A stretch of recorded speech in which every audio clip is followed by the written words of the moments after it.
Hi friends, welcome to Regis cooking Tamil. இன்றைக்கி வந்து நம்ம கிச்சனில் என்ன செய்ய போகிறோம்னு பார்த்தீங்கன்னா, முருங்கைக்காய் பிரியாணி. எப்போதும் முருங்கைக்காயில் சாம்பாரும் புளிக்குழம்பு கருவாட்டு குழம்பு செய்கிறோம். இன்றைக்கி வந்து நிறைய நாட்டு முருங்கைக்காய் கிடச்சிது. சரி, இந்த மாதிரி பிரியாணி செஞ்சு பார்க்கலான்னு சொல்லி செஞ்சு பார்த்தேன். ரொம்ப நல்லா இருந்துச்சு. நம்ம தனி குஸ்கா செய்கிறக்கு இல்லை வெஜிடபிள் பிரியாணி செய்கிறத விட ரொம்ப டேஸ்ட் நல்லா இருந்தது. இப்போ பார்த்தீங்கன்னா, நான் செய்கிறக்காக குக்கரில் வந்து கடலை எண்ணெய் ஊற்றிருக்கேன். அளவுகள் வந்து நம்ம நார்மலாக எப்போவும் மட்டன் சிக்கன் பிரியாணி வெஜ்ஜு பிரியாணிக்கு செய்கிற அதே அளவுகள் தான் இன்றைக்கி இந்த முருங்கைக்காய் பிரியாணிக்கு நான் எடுத்துருக்கிறேன்.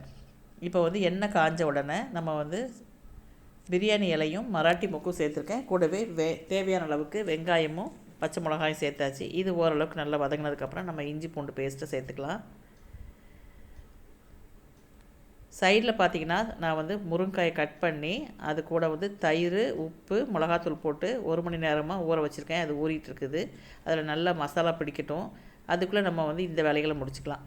இப்போ பார்த்திங்கன்னா, இஞ்சி பூண்டு பேஸ்ட்டு போட்டு நல்லா வதக்கினதுக்கப்புறம் தக்காளி அரைச்சி வச்சுருக்கேன். அதையும் நம்ம வந்து இது கூட சேர்த்துக்கலாம். தக்காளி பேஸ்ட்டு வந்து நல்லா வதங்கினதுக்கப்புறம் தேவையான அளவுக்கு மிளகாத்தூள் சேர்த்துக்கலாம். இது கூட தனி மிளகாய் தூள். ஏற்கனவே நான் வந்து முருங்கைக்காயிலையும் கொஞ்சம் மிளகாத்தூள் சேர்த்துருக்குறேன். அதனால் பார்த்துட்டு தேவையான அளவுக்கு நம்ம இது கூட சேர்த்துக்கலாம்.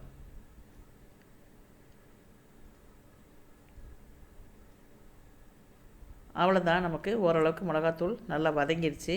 இப்போ இதுக்கு தேவையான அளவுக்கு கொத்தமல்லி, புதினா ஒரு கைப்பிடி எடுத்துருக்கிறேன்.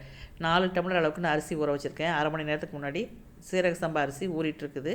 அதையும் நம்ம கழுவி ரெடியாக எடுத்து வச்சுக்கலாம்.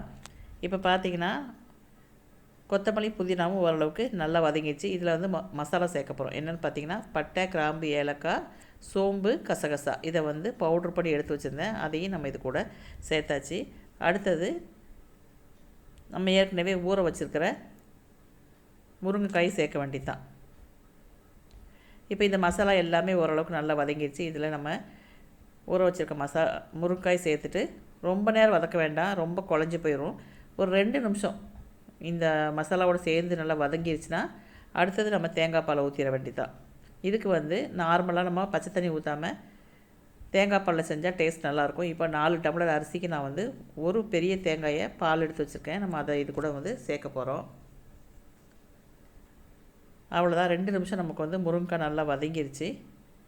இது கூட தேங்காய் பாலை சேர்த்துட்டு பால் கொதிச்சதுக்கப்புறம் நம்ம வந்து அரிசியை சேர்த்துக்கலாம். எப்போதும் போல் நம்ம 1க்கு 1.5 தண்ணி ஊற்றுற மாதிரி தான் 1 டம்ளருக்கு 1.5 டம்ளர் அளவுக்கு தேங்காய் பால் எடுத்து வச்சுருந்தேன். உப்பையும் போட்டு நமக்கு உப்பு காரமெலாம் செக் பண்ணிவிட்டு நம்ம கழுவி வச்சுருக்கிற அரிசியை நம்ம வந்து இது கூட போட்டு எப்போதும் போல் அரிசி நல்லா வெந்து கொஞ்சம் ஓரளவுக்கு அப்படி மேலே கஞ்சி பதத்துக்கு வரும்போது நம்ம கேஸை சிம்மில் வச்சுட்டு மூடியை போட்டு மூடி வெயிட்டை போட்டு வச்சு 10 நிமிஷம் கழித்து நமக்கு சூப்பரான பிரியாணி உதிரியாக நமக்கு கிடைக்கும். கொஞ்சம் கூட அடி பிடிக்காமல் குழையாமல் முருங்காய் உடஞ்சி போகாமல் ரொம்ப சூப்பராக வந்துருந்துச்சு. கண்டிப்பாக ட்ரை பண்ணி பாருங்கள். இதோட டேஸ்ட் வந்து உண்மையிலே ரொம்ப நல்லா இருந்துச்சு. நமக்கு உதிரியாக நமக்கு நல்லா ஒத்தையாக அடி பிடிக்காமல் அருமையாக வந்துருந்துச்சு.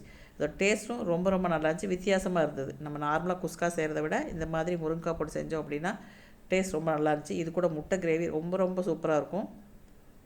அவ்வளோதான், பாருங்கள். இப்போ வந்து அரிசி வந்து மேலே வந்துருச்சு. இப்போ நல்லா கிண்டி விட்டுட்டு நம்ம வந்து குக்கரை மூடி 10 நிமிஷத்தில் பிரியாணியை ரெடி பண்ணி எடுத்துக்கலாம். இந்த பதத்துக்கு வந்ததுக்கப்புறம் கேஸை சிம்மில் வச்சுட்டு நம்ம வந்து ஒரு 10 நிமிஷம் விட்டோம் அப்படின்னா கரெக்டு பக்குவத்துக்கு நமக்கு கிடைக்கும். ட்ரை பண்ணி பாருங்கள்.